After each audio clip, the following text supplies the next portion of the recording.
¡Irasai! Ay, mira, vamos a tener que hacer algo con esto de la gente famosa que se trae a las fans a la izakaya porque se monta un follón. Es que hoy nos visita el famoso actor de la época de esplendor del cine mudo, Sesu Hayakawa. En fin, siéntate aquí conmigo y te lo cuento todo. Pero antes, que suene la música. ¡Arigato! ¡Hey! ¡Arigato! ¡Arigato gozaimasu! ¡Arigato! ¡Hey! ¡Arigato! ¡Arigato gozaimasu! ¡Hey! ¡Hey! ¡Hey! ¡Hey! ¡Hey! ¡Hey! ¡Hey! ¡Arigato!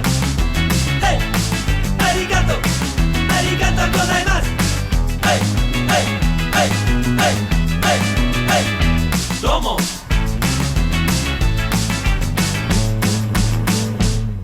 Hola gente, aquí Kitsune de Historias de una Izakaya. ¿Qué opinaríais si os dijera que esto de las mujeres occidentales volviéndose locas por un actor asiático no es nada novedoso? ¿Y qué opinaríais si os dijera que en algunos casos nuestras bisabuelas, en algunos casos nuestras tatarabuelas, en otros casos nuestras tatarabuelas, se volvieron locas, no lo siguiente, por un actor asiático? ¿Y qué me diríais si aún encima os dijera que esto ocurrió durante el periodo de esplendor del cine mudo? Codeándose nada más y nada menos que con Chaplin, con las hermanas Guise, con Douglas Fairbanks, con Valentino. Bueno, pues no pongáis esa cara porque esto ocurrió. De la mano de un actor japonés llamado Sesue Hayakawa, aunque en realidad el nombre era Sesu, pero los guires ya se sabe que, en fin, te cambian el nombre en 0, Y esto de que las mujeres occidentales se volvían locas por un actor japonés, no lo digo yo, lo dicen sus contemporáneos. Por ejemplo, leo un testimonio de Toyo Miyatake. Cuando Sesue estaba saliendo de su limusina enfrente del teatro donde se celebraba el estreno de su película, hizo un gesto de fastidio porque había un charco. Entonces, las docenas de fans femeninas que rodeaban su coche se agolparon unas sobre otras para lanzar los abrigos de piel a sus pies. Valentino era también muy popular, pero creo que la fama de Sesue era mayor. Nunca habrá otra estrella como Sesue. Y bueno, ya el texto de la revista Katsudo Zashi en 1922 creo que lo dice todo. Una boca que todas las mujeres aman. Yo no digo nada y lo digo todo. Pero, ¿qué estaba pasando aquí? Para que todas estas mujeres se volvieran tan locas. ¿Qué les daba el tal Sesue, no? Ahora ya os veo a todo el mundo corriendo a Google a escribir Sesue Hayakawa. Frenad un poquito, por favor, escuchad el programa, luego si queréis os vais a la internet y buscáis las fotos, pero primero vamos a hablar de toda una serie de cosas, de conceptos, y vamos a hablar, por supuesto, de este pedazo de actor, Sesue Hayakawa. ¿De acuerdo? Bien. Si no habéis escuchado el programa anterior que abría el mes de mayo, os recomiendo que vayáis ahí porque hay una serie de cosas que no voy a volver a mencionar y que tienen mucho que ver con algunas otras que voy a comentar hoy aquí. Partiendo de lo que os comentaba sobre ese tema de masculinidades heridas, sobre todo masculinidades occidentales heridas, conceptualización de la masculinidad asiática un tanto afeminada, por no decir del todo, inversión de roles de género, bla, bla, bla, bla.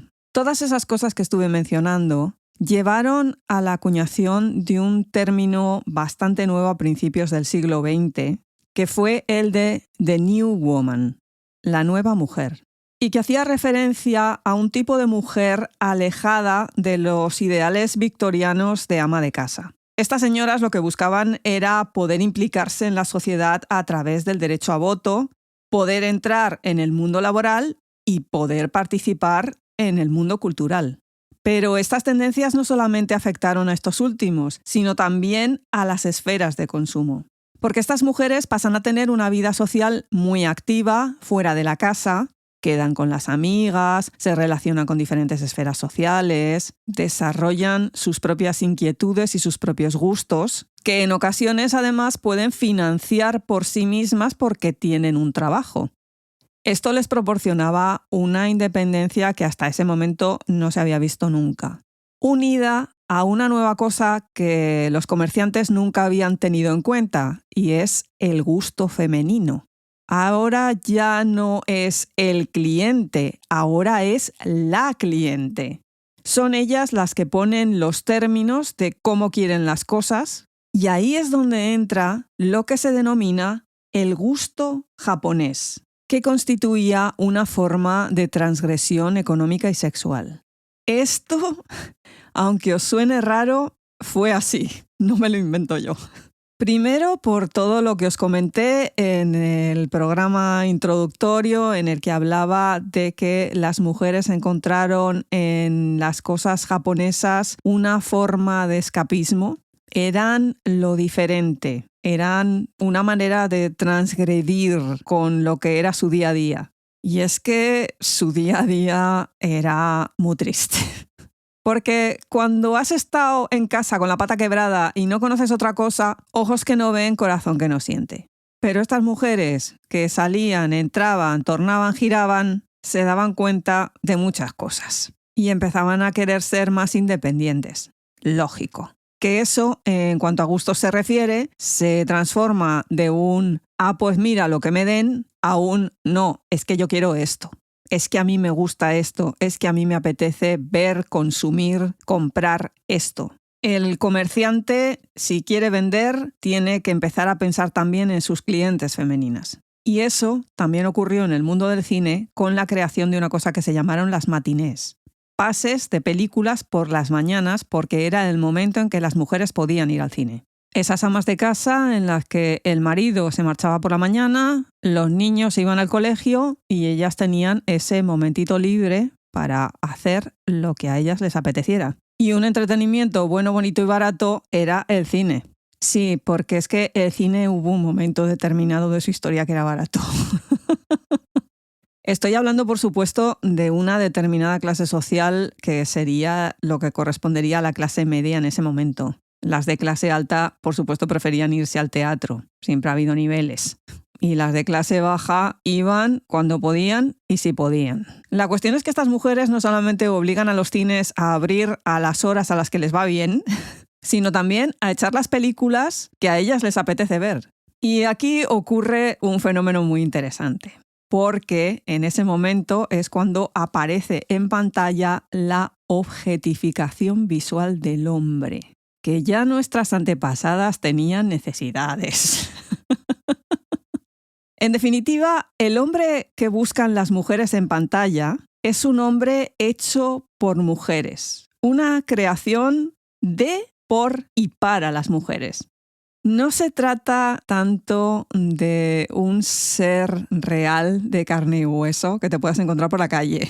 Es un arquetipo. Y un arquetipo creado para la visión femenina y el disfrute femenino. Y este acto de las mujeres mirando a los hombres se convirtió en todo un símbolo de los tumultuosos cambios que se estaban llevando a efecto en el sistema de las relaciones sexuales americanas. Porque una mujer independiente económicamente es una mujer independiente sexualmente. Cosa que les da auténtico pavor a según qué gente. Lo que pasa es que esa gente no se da cuenta de que el estereotipo, el arquetipo, es eso, es una fantasía. Es más, me atrevería a decir que todas esas mujeres acudiendo en masa a las matinés a verse esas películas con esos hombres guapísimos, normalmente sacrificándose por la chica, eran en realidad un ejercicio de catarsis colectiva de todas estas mujeres.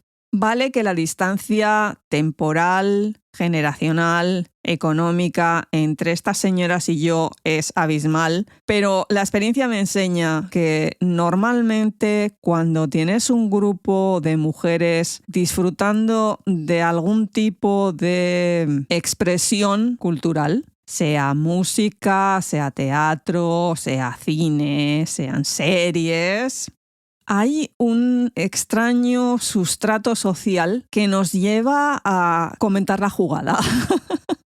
Disfrutamos más compartiendo ese momento, compartiendo opiniones, opinando, juntándonos a discutir el capítulo de hoy. Una actividad que yo creo que disfrutamos más que el mero hecho en sí de sentarte a ver una obra de teatro, una película, una serie. Lo que pasa que en el caso de estas mujeres, además hay que añadir una búsqueda de cierto escapismo. Olvidarte de tus cosas del día a día y sumergirte en un mundo de lugares exóticos con personajes que tienen sensibilidades diferentes y las tienen porque pertenecen a otra cultura. El problema, que si eso no lo acompañas de un interés por aprender precisamente esa cultura, por entender de dónde viene esa gente, todo ese ejercicio se convierte en el mero consumo de un producto étnico fascinante.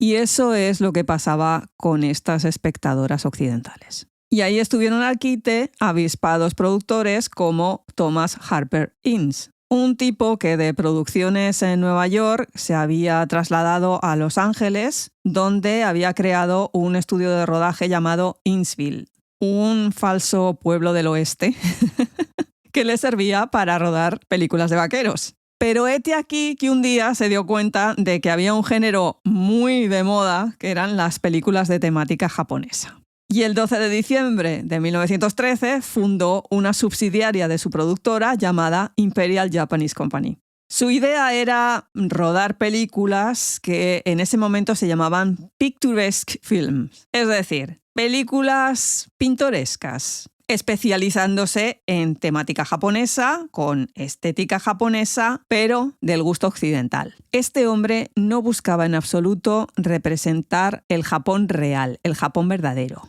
Casi que a estas alturas ni siquiera los propios japoneses sabían que era el Japón verdadero.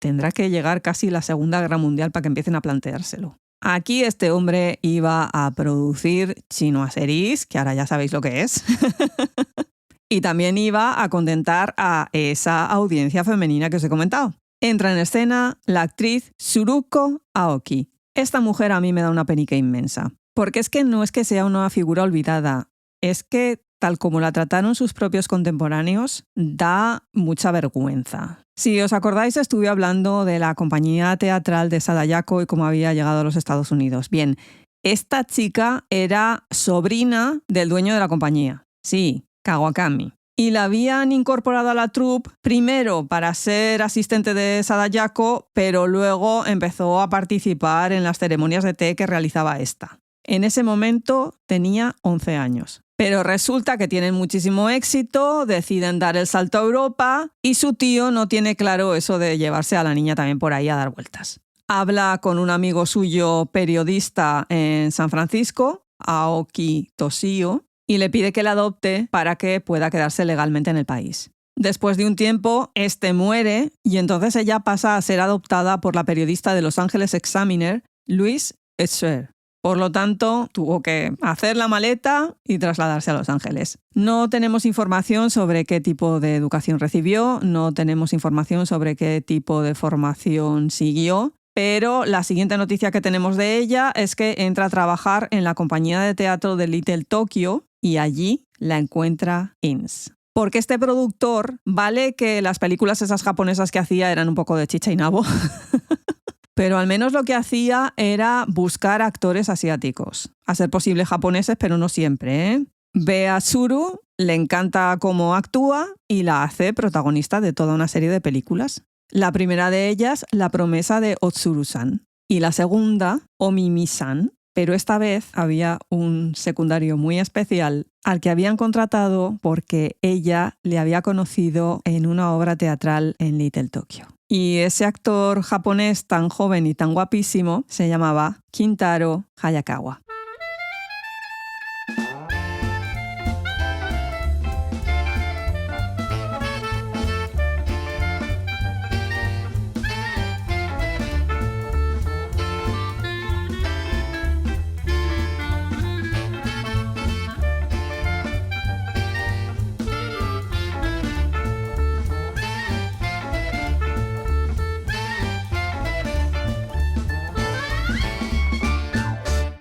Y aquí os voy a contar una historia muy bonita. Vamos allá.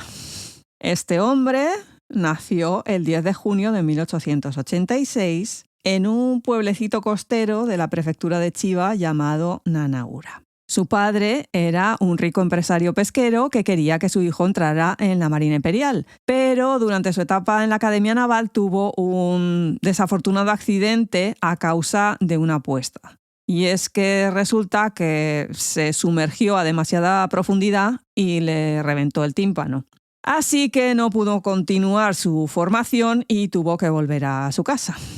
Una situación que representaba una vergüenza total para la familia y él decidió quitarse la vida cometiendo seppuku. Para quien no lo sepa, eso es el nombre tradicional y en condiciones de la otra palabra, harakiri. El suicidio este ritual. Pronto y bien mandado se metió en un cobertizo del jardín de su casa con una katana, dejó al perro fuera y se apuñaló 30 veces en el abdomen. Lo que pasa que gracias a los ladridos del perro le descubrieron y le salvaron la vida. La familia, una vez recuperado, decidió que había que enviarle a Estados Unidos, en concreto a la Universidad de Chicago, para que estudiara ciencias políticas. Se matriculó allí y formó parte del equipo de rugby universitario, con el que parece ser que hubo algún tipo de problema porque el tipo utilizaba técnicas de jiu-jitsu durante los partidos. Finalizada su etapa universitaria, se supone que el plan era volver a Japón, pero durante una corta estancia en Los Ángeles conoció el teatro japonés de Little Tokyo y se quedó fascinado. Tuvo así como una especie de llamada vocacional. Porque parece ser que allá en Japón había asistido a numerosas representaciones de kabuki y conocía muy bien la técnica. Por lo tanto, con lo buenísimo que era, no tardó en conseguir un puesto en la compañía, gozando de un gran éxito que le permitió participar en la adaptación teatral de la obra de Tokutomi Roka, que se titulaba Ototogisu. Este papel le permitió que entrara en el mundo del cine como un actor consagrado. Bonito, ¿no? Qué vida, qué aventuras, qué familia, qué de todo. Y qué mentira más gorda, Hayakawa, que te lo has inventado, que lo sabemos todos. Bueno, lo sé yo, y ahora lo sabe la gente de la Izakaya. Porque todo esto que os he contado es una mentira que se montaron entre Inns y Hayakawa para vender la moto a sus contemporáneos. Ahora os voy a contar la verdad, que no es tan bonita. Quintaro sí, había nacido en la fecha que os he dicho y nació en el pueblecito ese que os he dicho. Venía de una familia compuesta por 5 hermanos y el mayor, Otojiro, había ido a Estados Unidos para trabajar en el negocio de la explotación y comercio de los abalones, de los que ya os hablé en el programa este dedicado a las buceadoras japonesas. Por otro lado, el gobierno Meiji estaba dando ayudas a aquellas personas que quisieran montar negocios en otros países. Y los hermanos Genosuke y Chujiro Kodani, que eran del mismo pueblo, se habían instalado en California y la familia de Quintaro les pidió que lo acogieran. Aquí nuestro amigo llegó en 1907, probablemente pasó por Angel Island, y como motivo de su viaje indicó estudiar. Que todo el mundo sabemos la inventiva que tiene mucha gente a la hora de poner según qué cosas cuando tiene que entrar en un país. No existe constancia documental de que entrara en la Universidad de Chicago a estudiar absolutamente nada, ni que fuera miembro del equipo de rugby. A lo máximo que llegó fue a matricularse en un programa de la Universidad de Distancia para estudiar económicas y que pertenecía a la Universidad esta de Chicago, pero no lo continuó. Y durante su estancia en Los Ángeles, trabajó de lo que pudo y como pudo, como cualquier inmigrante más. La primera noticia que tenemos de él trabajando como actor es en la compañía de Fujita Toyo en Little Tokyo en 1911. Pero no como una cosa de un descubrimiento que fíjate tú lo bien que lo hacía y bueno, enseguida ya fue primer actor. Para nada. Este estaba allí como un currito más y estaba para ganarse un dinerillo. Y ahí es donde lo conoció Tsuru, ahí es donde lo reclutó, ahí es donde conoció a Inns y luego el cine.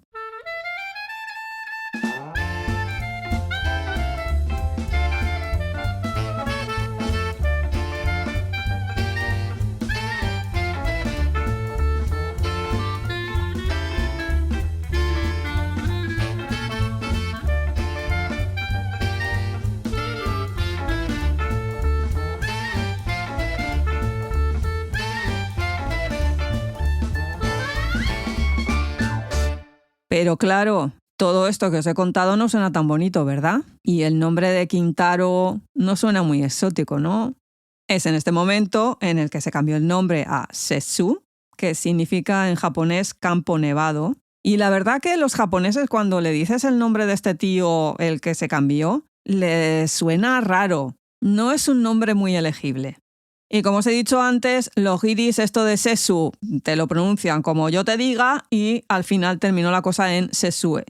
Con el cambio de nombre vino también el cambio de su biografía. Cosa que por otro lado en esos tiempos era bastante habitual. Porque el Star System exigía de los actores que su vida no fuera en absoluto privada. Hablamos ahora del exceso de información que recibimos de según qué personajes, pero es que en aquella época era brutal. Porque tu vida no era tuya, era de la productora, era de la compañía cinematográfica. Y si ellos decían que tu color favorito era el verde, tu color favorito tenía que ser el verde. Si ellos decían que tu bebida favorita era el zumo de naranja, era el zumo de naranja. Un rollo muy parecido a esto es el tema de los artistas en Corea, sean cantantes, sean actores. Rolf Flynn era australiano y dijeron que era escocés o inglés, no sé. Vidas inventadas en Hollywood tenéis para dar, vender y regalar.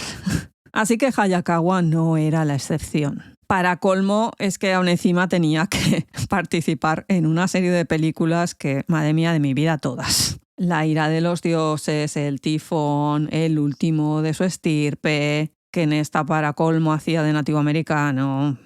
Siempre con un toque exótico, con un toque étnico, con unos fondos que cuantas más cosas japonesas pusieras mejor, vinieran o no vinieran a cuento. Venga, os explico brevemente una de ellas porque es que es tremenda. La ira de los dioses. El 12 de enero de 1914 entró en erupción un volcán en la isla de Sakurajima, en la prefectura de Kagoshima. Y bueno, fue un desastre, lo típico de un volcán, ya sabéis. La historia llegó a los periódicos estadounidenses y por supuesto fue un shock para todo el mundo. Noticia que aprovechó INS para crear una película que se supone que iba a ser casi que un medio documental de lo que había pasado en la isla. Aún encima se inventó que Tsuru era de la isla y que toda su familia había muerto en la erupción volcánica. La historia es la cosa más cutre que os podéis echar a la cara. Una chica que vive en un pueblecito en la isla de Marras, pero que resulta que Buda, atención, Buda, no otro, Buda, le echa una maldición que no se puede casar, porque en el momento que lo haga, la isla será destruida. Es de aquí que al sitio llega un marino norteamericano. Se conocen y se enamoran. Drama. Ella va y le explica, mira, es que no me puedo casar, no me puedo enamorar, porque entonces la isla se va al guano, bla, bla, bla. Pero el norteamericano le dice, literal, no me lo invento, tranquila, porque el Dios cristiano es más poderoso que Buda. Ahí, con un par. El padre de la chica, que por cierto ese sube caracterizado que no se le reconoce, se convierte al cristianismo, la chica se convierte al cristianismo y estos dos se casan. Los del pueblo que se enteran y los del pueblo que linchan al padre de la chica y lo matan. En ese momento comienza la erupción volcánica. La chica consigue huir con el marino estadounidense y frase de él, que no me la invento, que la dice él. Esto es el castigo del Dios cristiano por haber matado a un mártir de la fe. Ok, el baño para vomitar, siguiendo recto a la derecha, gracias. En fin, en este tipo de cosas estaban Tsuru y Hayakawa metidos, que a todo esto, a estas alturas, ya se habían casado. Afortunada o desafortunadamente, se marcharon de la compañía de INS. Ella se retiró del cine y él firmó en 1915 por la Jesse L. Lasky Feature Play Company. Probablemente buscando mejores papeles, porque es que las producciones de INS es que iban todas de lo que os acabo de comentar. No os creáis que se iba mucho de lo que os he contado. Y con el cambio de compañía llegó el éxito.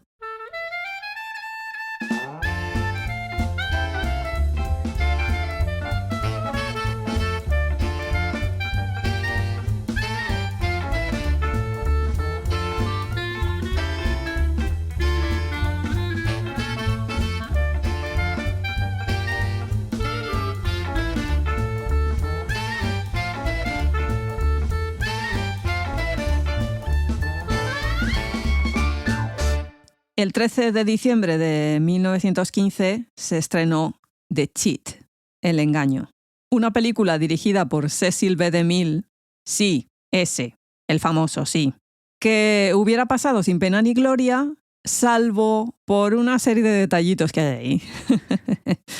Primero, el tipo de historia, porque la película nos presenta a esa nueva mujer casada que tiene una serie de gastos por encima de sus posibilidades. En el círculo de amistades que tiene esta mujer hay un marchante de arte japonés que es el personaje de Hayakawa y que se llama Tori. En fin, no voy a comentar esto del nombre porque de vergüenza. Tanto por edad como por intereses parece ser que la relación de este japonés con esta chica pizpireta es un poquito demasiado cercana. Pero esa relación no despierta ningún tipo de sospechas por parte del marido porque, claro, todo el mundo sabe, japonés afeminado.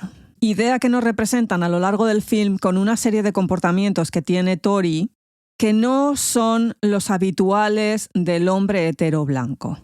En cualquier caso, por la mala cabeza de la protagonista, que se llama Edith, pierde un montón de dinero y le pide un préstamo a Tori.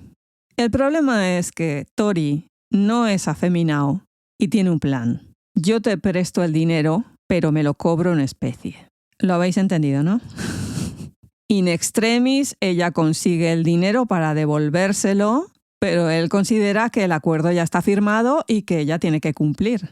Forcejean, le arranca la ropa y entonces él, con una cosa de hierro que tiene para marcar a fuego sus objetos personales, la marca en el hombro. Ella se libra, saca una pistola y le pega un tiro. A todo esto, el marido de ella, que la había seguido porque algo se olía, llega en el momento en que acaba ella de disparar y descubre el panorama. Le dice que huya y él se queda allí mientras llega la policía. A todo esto, el japonés está vivo, tranquilidad. Y en el momento que llega la policía, se establece entre ellos dos una especie de acuerdo tácito, sin que haya habido un intercambio de información, por el cual el marido se autoinculpa. Y Tori dice que efectivamente ha sido el marido el que le ha disparado. Lo detienen, ella lo visita ahí en la cárcel toda arrepentida. Oh, es que fíjate, esto ha sido por mi mala cabeza, por mis malas costumbres, por juntarme con esta gente extranjera.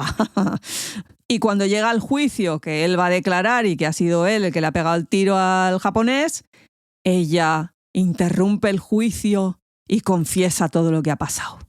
El público de la sala, impresionado, intenta linchar al japonés. Y el matrimonio sale del juzgado abrazados y prometiéndose amor eterno. Que manda narices porque era ella la que le había pegado el tiro. Aquí donde está el juicio a esta señora, pero... Lo que buscaba esta película era servir de advertencia a todas las Edith del público para que no se atrevieran a adentrarse en según qué situaciones que se salen de su papel de madre, esposa y ama de casa. Es decir, la que juega con fuego se quema, en este caso literalmente. Pasa el estreno de la película y aquí paz y después gloria. Pues no. Primero por todas las protestas que hubo de los asiático-americanos diciendo que a dónde iban provocando la ira de la gente en contra de los japoneses. Y es que en algunos teatros de Los Ángeles donde se proyectaba el film hubo luego linchamientos a dueños de establecimientos japoneses. Porque es que era la excusa perfecta para que ciertos unicejos se lanzaran a hacer lo que les diera la gana, como les diera la gana, con según qué etnias. Porque reasons y porque America First. ¿Os suena? Y segundo, y esto es una razón un poquito más amable, porque es la primera vez que un actor logra una conexión directa personaje-espectador. La técnica de Hayakawa es muy interesante porque era totalmente lo contrario a lo que hacían los actores occidentales. Toda esta gente venía del teatro y la base de la actuación teatral en estos momentos era el gesto grandilocuente. Que sufrías, mega gesto. Que estabas contento, mega gesto. Que estabas preocupado, mega gesto. Tanto es así que había auténticos manuales de cómo tenía que ser la gestualidad que iba con cada sentimiento y con cada cosa. El tema está que Hayakawa ni los había leído, ni los conocía, ni los iba a leer. porque él lo que buscaba era una reacción interior. Trabajar el personaje de tal manera que ante una situación reaccionara de una manera natural, que el espectador, por su parte, reconociera como propia. Hasta ese momento, los guiones de las pelis mudas eran bastante escasitos. Te decían 4 cosas a seguir y en el momento de rodar es cuando el director te iba diciendo: ahora entras por aquí, ahora haces no sé qué, ahora sufre, ahora mira a la chica, ahora no sé cuántos. Porque al fin y al cabo, como era en silencio, daba igual que el tío estuviera allí, pues eso, pegando gritos que no iban a quedar grabados en ningún lado. El planteamiento de Hayakawa es diferente. Él dice: dame el guión, déjame trabajar previamente el personaje y cuando yo llegue a rodar, sé perfectamente cómo reaccionaría mi personaje ante según qué situaciones. Eso le da una profundidad psicológica tremenda y además le permite una economización de gestos tremenda que se transmite a través de microexpresiones en vez de los gestos grandilocuentes del resto de actores. A todo esto hay que añadir una característica propia de Hayakawa que hasta ese momento nunca se había tenido en cuenta, y me refiero a la fotogenia. Esto es un término totalmente desconocido hasta ese momento y que se inventa en esta época. Los actores y las actrices se contrataban por ser guapos. Pero como todo el mundo sabemos en la actualidad, no por ser guapo tienes por qué salir bien en cámara. Partes con ventaja, pero no siempre juega a tu favor. Y el tema es que Hayakawa tenía una fotogenia extraordinaria. El tipo sabía cómo ponerse, cómo colocarse, por dónde venía la luz, cómo era que la cámara lo iba a pillar. ¿Hasta qué punto eso lo tenía trabajado? No lo sé. ¿Hasta qué punto era intuición? Tampoco lo sé. Pero que cuando él se ponía delante de una cámara, la cámara lo adoraba, eso era una realidad. Tanta realidad que el 30 de diciembre de 1915, la productora de Lasky estrenó otra película llamada Temptation en la que Hayakawa tenía un pequeñísimo papel. Pero hete aquí que en el momento en que salía su personaje en pantalla, la audiencia lo reconocía y en la sala comenzaba a oírse un murmullo. Esto no había ocurrido nunca y menos con actores secundarios. Así que la productora se dio cuenta de que tenía ahí un filón y que había que aprovecharlo. El problema es que, claro, en esos momentos lo que se hacía era rodar película tras película, tras película, tras película, tras película, pero esto les había pillado por sorpresa. Y Lasky no sabía muy bien por dónde tirar, porque, claro, tienes a un actor japonés que cómo lo pones de protagonista sin que se monte el follón. Tenéis que tener en cuenta que en estos momentos, en según qué estados, había normativas en las que si una persona de diferente raza se besaba o se relacionaba íntimamente con una persona de raza caucásica, eso implicaba penas de cárcel. Era totalmente imposible presentar un héroe japonés quedándose con la chica blanca. Para solventar este tipo de problema en el que tienes un héroe que no puede hacer de héroe, el pobre productor se pegó 5 meses haciendo un estudio de mercado antes de ponerse a rodar absolutamente nada. Durante dicha planificación, las ideas que se trazaron fue, primero, a qué público objetivo iba. Resultado, mujeres.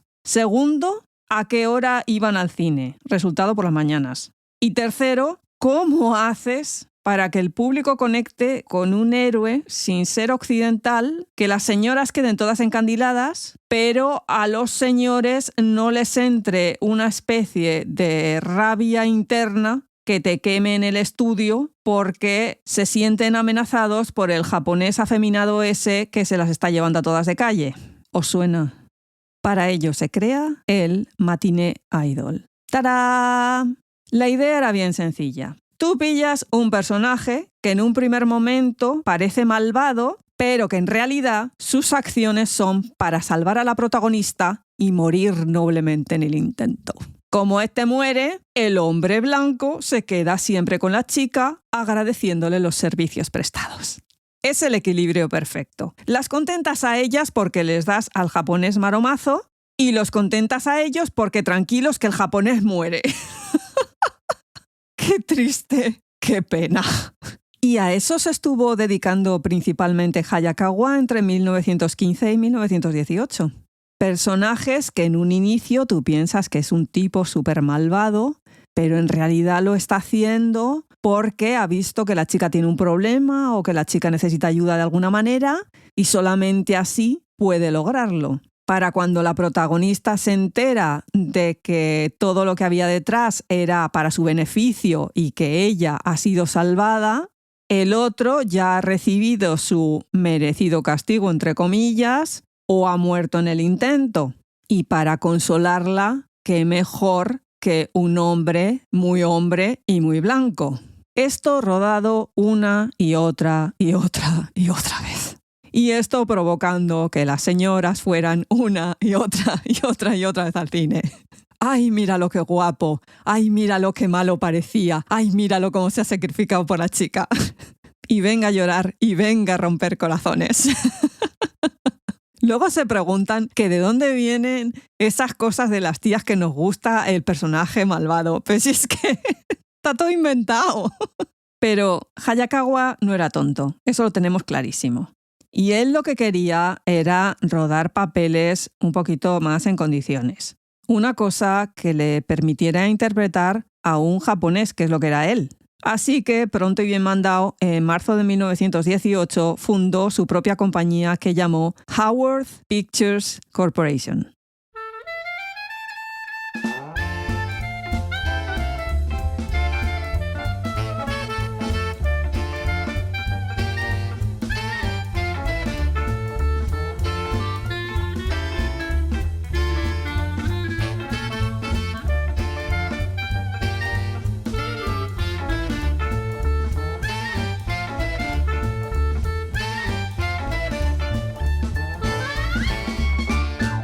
En unas declaraciones que hizo durante esa época, el actor dijo: «Esos papeles no muestran la verdadera naturaleza japonesa. Son falsos y dan una impresión incorrecta a la gente. Quiero interpretar un personaje que nos muestre tal y como somos».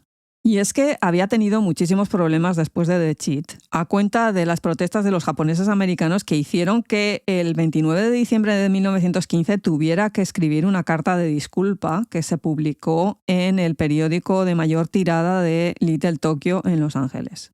Esto fue una constante a lo largo de su carrera, porque las películas de Hayakawa iban destinadas a 3 tipos diferentes de público. Por un lado, los blancos occidentales, cuya reacción era una fascinación por lo exótico y, bueno, el escapismo femenino que ya os he comentado. Por otro lado, los americano-japoneses, que lo que le estaban pidiendo es que diera un ejemplo, que se convirtiera en el americano-japonés perfecto, un individuo totalmente integrado en la sociedad estadounidense, con costumbres occidentales que no tienen nada que ver con lo étnico y lo exótico. Es decir, que el actor combatiera por ellos contra el concepto orientalista que tenían los occidentales. Y en tercer lugar, los propios japoneses en Japón, que si alguna vez tenían acceso a alguna de sus películas, que no fue el caso, o si llegaban las prohibían de inmediato, en el momento en que veían algo suyo, primero no lo entendían, segundo les parecía una horterada, y tercero, lo consideraban un vendido y totalmente occidentalizado. Tanto es así que se le calificó como hikokumin, que es un palabra que ahora no se utiliza absolutamente para nada, pero que en ese momento significaba traidor nacional. Mirad, con todas las cosas que tenía este hombre, que no siempre me parecen bien, sí que reconozco que en este caso no era su responsabilidad ni su deber moral el tomar la antorcha ideológica de ninguno de los 3. Aún así, con el tiempo se preocupó por establecer contacto con las comunidades que vivían en California y también intervino en obras teatrales para audiencias japonesas en Los Ángeles. Es decir, que en ningún momento intentó pasar de la comunidad americano-japonesa por completo. Y, por supuesto, la idea de fundar su propia productora era para filmar películas que más o menos tuvieran cierto sentido y que se fueran ajustando a la realidad. El problema fue una cuestión de dinero y de tiempo. Dinero porque lo que daba dinero eran las películas que la gente occidental entendía. Y tiempo porque si hubiera dispuesto del tiempo suficiente como para educar a esas audiencias occidentales, tal vez hubiera podido filmar lo que él quería o lo que las audiencias americano-japonesas le pedían. Si quería ganar dinero y mantener la productora, tenía que seguir interpretando la imagen que le había hecho famoso. Como consecuencia, se dedicó a rodar lo que había hecho siempre. El personaje japonés que se sacrifica por la chica blanca que termina con el chico blanco. Ejemplo de esto, la película que tituló El templo del atardecer. Aquí él interpreta a Akira, un joven poeta japonés de la clase samurái, eso que quede bien claro, que se enamora de una chica occidental que al quedar huérfana pasa a ser cuidada por el padre de este chico. Lo que pasa que el padre fallecido había dejado como última voluntad que la chica se casara con un millonario blanco, porque tenía que ser millonario, no podía ser normal. Ruptura de corazón total de nuestro amigo el poeta Akira. Ella se casa, tiene un niño y al poco tiempo muere. El papá multimillonario no debe de estar muy por la labor de cuidar del niño porque al final el que se encarga es Akira. El otro tipo se casa con una, pero se carga al amante de la nueva mujer en un ataque de celos. Y el japonés, para que el niño no se quede sin padre, dice que ha sido él. Lo juzgan, lo meten en la cárcel y en lo que está ahí, el niño le escribe una carta diciéndole que se siente muy solo. Nuestro protagonista, en vez de enviarle una carta diciéndole mira, lo siento mucho o algo, no sé, o mándame dibujos, alguna cosa, decide que tiene que huir de la cárcel. Intenta escapar, pero los guardas se lo cargan. Y la película termina con que él llega a las puertas del templo del atardecer y allí le recibe toda la gente que le ha querido en esta vida y la mujer que amó. Fin. Esto es la alegría de la huerta. Pero lo bueno que tiene esta película dentro del desastre de historia que es esto, es que los paisajes y las escenas que se supone que son Japón, porque el tipo lo que hizo nada más fundar la compañía fue mandar a un montón de camarógrafos a Japón a que le rodaran escenas de paisajes. Que si el Fuji, que si unas geishas, que si una calle, que si un jardín. Eso luego lo utilizaba en sus películas y además cuando tenía que construir decorados, el Japón que él creaba no estaba lleno de objetos absurdos para que se notase que estaban en Japón. Si tenía que sacarte un jardín japonés, era un jardín japonés. No te lo llenaba de pagodas, budas, las puertas estas rojas torii que no tenían ningún sentido en medio de un jardín normal y corriente de una persona. Todo estaba calculado al milímetro y se ceñía a la realidad. ¿Era un avance? Sí, pero no el suficiente. Un entorno bonito, un entorno realista, no hace una historia. Y como no terminaba de acertar con estas cosas de los papeles japoneses, decidió rodar otras temáticas ambientadas en sitios exóticos. En vez de japonés, pues te hacía de hindú, te hacía de egipcio, te hacía de español, porque rodó una haciendo de torero. Y todo eso contribuyó aún más al totum revolutum que llevaba la gente occidental en la cabeza de lo que era Asia. Y contribuyó a fortalecer esa idea orientalista que tenían los espectadores occidentales. La gota que colmó el vaso fue el estreno de la película The Tong Man. Un Tong es una sociedad secreta china. La historia está ambientada en Chinatown, en San Francisco, pero el único actor asiático es Hayakawa. El resto son occidentales y para colmo, la actriz principal, además de ser caucásica, lleva el pelo rubio. Te das cuenta de que es china porque va vestida de china, que si no. Además, con todos los topicazos que os podáis imaginar, el comerciante de opio, el mafioso, el otro, un desastre. Las protestas de la comunidad china fueron inmediatas. También es cierto que a estas alturas, Hayakawa ya no tenía el control de la compañía. Este había pasado a una distribuidora que se llamaba Robertson Cole. Las tensiones entre el actor y la distribuidora fueron aumentando con el paso del tiempo y en mayo de 1922 Hayakawa demandó a Robertson Cole por incumplimiento de contrato. Una forma bonita de decir que le habían despedido. Para colmo, este es el momento en que entra en vigor el famosísimo Código Hays, que consideraba que era una opción más segura el seleccionar a actores blancos para interpretar héroes exóticos. Volvemos a lo que os comentaba antes. Hayakawa no podía rodar escenas en las que besaba a la protagonista, ni siquiera cuando la protagonista, a pesar de ser blanca, estaba interpretando un personaje asiático, como es el caso de Tong Man. Sin embargo, si el personaje masculino asiático lo interpretaba un actor occidental, hay ningún problema. Con este panorama, Hayakawa abandonó Hollywood en 1922, visitó brevemente Japón, volvió brevemente a los Estados Unidos y luego en el año 24 le llamaron de Francia para realizar la película La Bataille. Volvió a Japón, estuvo haciendo una serie de pelis súper raras allí. Luego en el 31 volvió a Estados Unidos, hizo un papel secundario en una película de Anna May Wong que se tituló La hija del dragón. Para colmo, ese mismo año, súper escandalazo porque se descubrió que había tenido un hijo con una actriz blanca. Adoptó al niño, pero la otra fue de revista en revista para contar su historia. Luego le estuvo persiguiendo por medio Estados Unidos, pidiéndole dinero. Y con semejante el follón, decidió volverse para Japón. Pero en esos momentos estaba ya al borde de la Segunda Guerra Mundial. El nacionalismo japonés rampante no aceptaba figuras como la de Hayakawa. Un tipo que los estadounidenses consideraban demasiado exótico y un tipo que los japoneses consideraban demasiado occidental.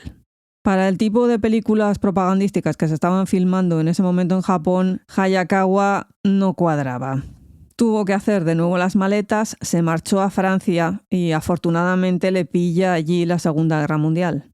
Permaneció en dicho país durante todo el conflicto bélico y rodó creo que unas 9 películas, entre ellas una con von Stroheim.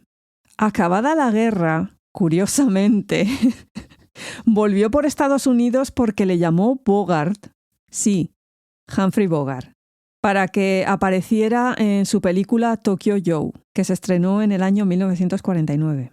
Y luego hizo una en 1950 con Claudette Colbert que se tituló Three Came Home. 3 volvieron a casa. Finalmente volvió a Japón y allí estuvo rodando alguna cosa, pero siempre con un toque occidental. Por ejemplo, hizo una adaptación de Los Miserables. Para colmo, el estreno de Rashomon de Kurosawa hizo que el cine japonés cambiara de rumbo y decidiera optar por temáticas mucho más tradicionales y muy cercanas al kabuki, al no, en un esfuerzo, creo yo, por limpiar la imagen de Japón frente a la comunidad internacional. Vamos a volver a venderles esas cositas que tanto les gustaban del samurái y la geisha. Pero esta vez hagámoslo bien, hagámoslo nosotros y hagámoslo estructurado. Y por supuesto, la figura de Hayakawa no cuadraba de nuevo en todo esto. Sin embargo, llega el año 1957 y la gran oportunidad de su vida. Papel secundario en El puente sobre el río Kwai.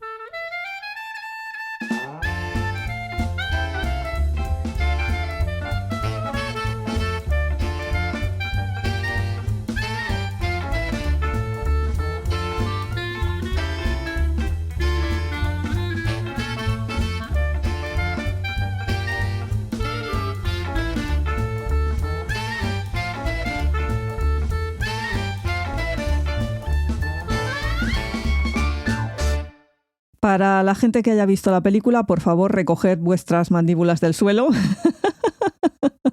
Sí, Hayakawa era el coronel Saito. Sí, ese actor que las había vuelto a todas locas en los años 20 del siglo pasado era el coronel Saito. que además para construir ese personaje estuvo utilizando toda una serie de cosas que ya había usado para otros. Lo que vemos en esa película es el resultado de años de depurar un personaje.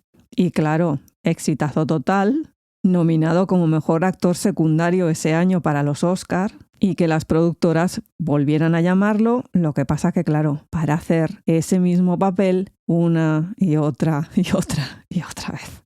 Ese militar japonés conocedor de las costumbres occidentales, al que no puedes tener como amigo porque es tu enemigo, pero al que no puedes odiar profundamente porque tiene una serie de características que le acercan mucho a tu experiencia personal. Es decir, un tipo que si no estuviera metido en ese follón sería de lo más normal. Y de ese tipo de papeles estuvo viviendo hasta su muerte el 23 de noviembre de 1973. Pero a la definitiva, como más recordaremos a Sessue Hayakawa, es como el héroe que nunca se quedó con la chica. Y como en la izakaya no queremos que nos pase eso, por favor, dadle al botoncillo ese de seguir, al de suscribirse. Si ya lo estáis, corazoncitos, estrellitas, pulgares hacia arriba. También podéis recomendarnos a familiares y amigos, que es muy fácil gracias a nuestra estupenda página web historiasdeunaizakaya.com. Ahí están todas nuestras temporadas, todos nuestros programas, enlaces a los diferentes servicios de podcast, nuestras redes sociales y, por supuesto, recordad que tenemos canal de YouTube. Para el sector del fondo que no quiere saber nada de tecnología, tenemos un email, historiasdeunaizakaya@gmail.com. Y sin mucho más que añadir, cuidaos mucho, gente. Yané.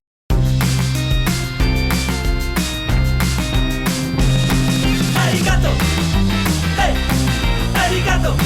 Arigato gozaimasu. Arigato. Hey. Arigato. Arigato gozaimasu. Hey. Hey.